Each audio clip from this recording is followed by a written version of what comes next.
Whenever I feel a little bit mad, I think about how 1,000 years ago, I would have been tried as a witch for simply being a woman with an opinion, and how 100 years ago, I would have been sent to an asylum. My panic attacks deemed female hysteria, a symptom of the womb.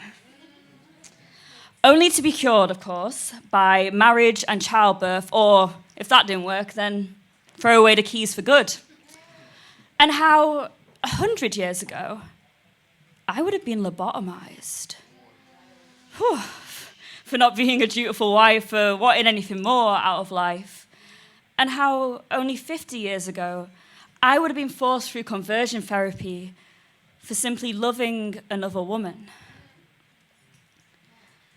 And then I think about how right now, in 2024 in Afghanistan, women aren't legally allowed to hear one another's voices anymore, making it illegal for them to even speak publicly. And how right now in America, women's rights to their own bodies is being overturned by the hands of a man. And how tonight, after this show, my friends won't feel safe walking home alone.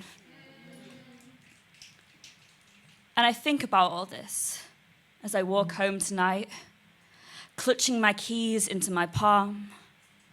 And into the night, I laugh at men as they place a noose around my neck, as a femicide takes place beneath all our breaths. And I hate that people will now say that I must hate men, when all I want is love and kindness for them, so that they can heal, so that they are not born into the violence that they then inflict onto us. So that in 50 years' time, they will begin to mend the wounds. So that in 100 years' time, we will walk together hand in hand. So that in hundreds of years' time, we will look back at this madness in shame. So that in thousands of years' time, this violence will be nothing but a distant memory.